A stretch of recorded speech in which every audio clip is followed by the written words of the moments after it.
folks, and welcome. My name's Garrett from Tech Yeah, and this is Tech News Weekly, where we go over the past week's news and get you started for your week in tech. I don't know about you, but I like going into my week knowing what's new and what's happening and what's going on. References will be in the description if anybody wants to check out any of these topics on their own, as well as links on techyeah.net. The format is subject to change and alterations are welcome. If you have any suggestions, please leave them in the video comments. We'll try to include what we can without losing anybody on the way. Now, without any more delay, let's get into what's new this week. First up in tech news this week is Nvidia and their rollout of the RTX 3080 tier for their Geforce Now cloud gaming service. The new service was announced this week and is listed on the company's sign-up page for the Geforce Now service.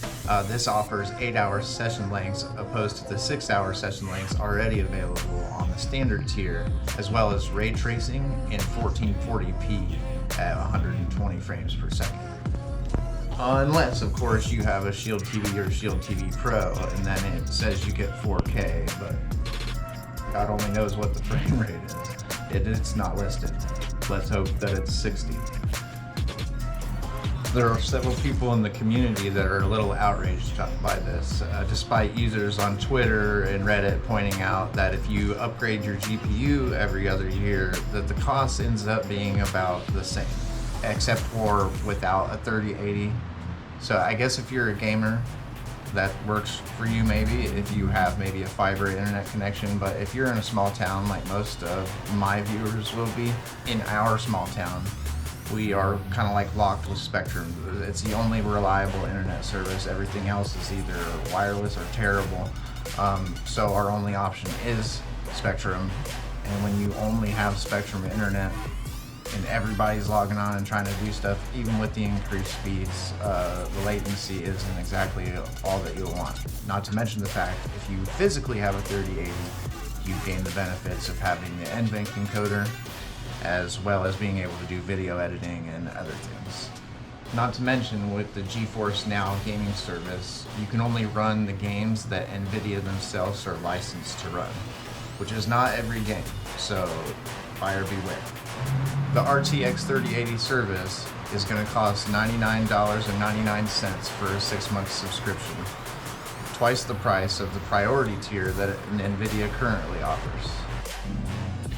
I mean, come on, Nvidia, $200 a year, that's a little bit of a stretch, even for people with money.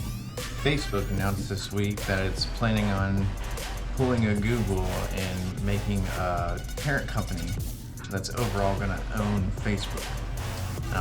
Google did that a number of years ago with its Alphabet company, and anybody that trades stocks would kind of know that.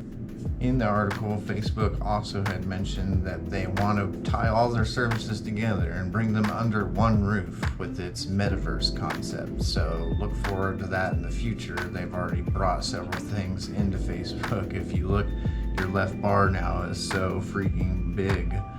It's like, where does it end? You could literally just do stuff on Facebook. You don't even have to download Android games anymore. You can play them right there in your little Facebook bar, which I think some of us kind of smell.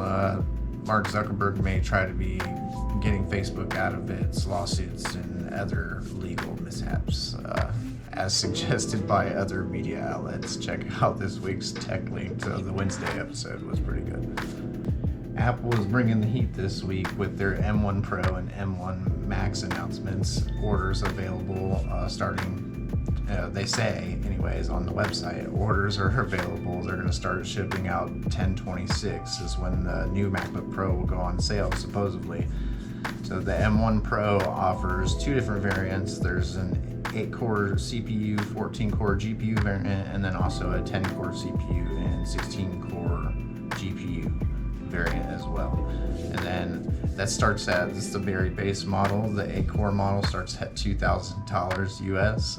So laptops are just expensive now. Get used to that. The full-fat M1 Max MacBook Pro, the 16-inch model, is going to run you about $3,600 US. So be prepared for that. Any professionals out there, though, in terms of laptop and power efficiency, which if you check out Apple's graphs are a headache to understand.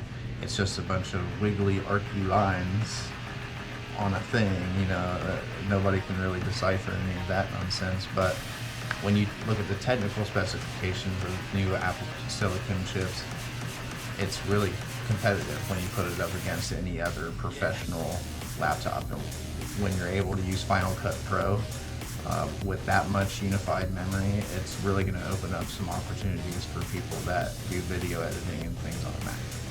Benchmarks of the new Apple M1 chip were also leaked this week, and if the results from Puget Bench that were leaked are to be believed, that their chip is really going to be a real contender.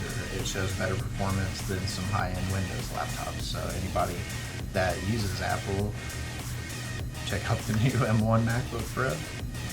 Anyhow, for anybody that's not on the Apple bandwagon that has a Windows machine, Windows 11 announced updates this week that it's adding to fix problems that people have had with their Ryzen CPUs. Specifically where it was not scheduling the task properly to the fastest score, and a few other bugs that they claim to be working on and are rolling out, and users of Ryzen processors should look to AMD to be releasing a patch soon on their end that also fixes some of these issues. Alright, my favorite part is the game news. Sony announced this week that popular title God of War will be coming to PC. The critically acclaimed reboot of the franchise will be coming on January 14th, 2022 to Steam, so be on the lookout for that. It's just awesome. The game originally launched as a PS4 exclusive in 2018, so it'll be nice for PC gamers everywhere to be able to get their hands on this and not have to worry about running it through an emulator or having a PS4 plugged in somewhere. A separate report says that Ubisoft was testing a reboot of Splinter Cell. A lot of people are upset over this because Ubisoft has notoriously ruined many IPs. Let's hope that Splinter Cell can make it through the disaster of Ubisoft and actually come out on top, but as other games have already proven, that might not be the case. DBrand, a company notorious for making skins for phones and gaming consoles, both pulled their Darkplates product from their PS5 line and then also redid them and re-added them all in the same week this week. So anybody that's a fan of changing your white PS5 console into a black PS5 console that is concerned with any of the issues that were in the media regarding their use of, there was issues where basically Sony had said that they were just too close to the actual thing. So DBrand has actually went back and redesigned these now, and they're available for people to start buying, so check those out. I'll put a link in the video description. And the last little bit of news I have for this week, there were a bunch of Alder-lake leaks this week of the entire lineup of Intel's new 12th generation processors, all the way from the 6-core 12-thread i5 all the way up to the very highly spec'd new i9. There are reports of the new chip causing problems with the DRM of older games. The 12th gen Alder-lake processors have a new hybrid core architecture, and that seems to be what is causing the problem.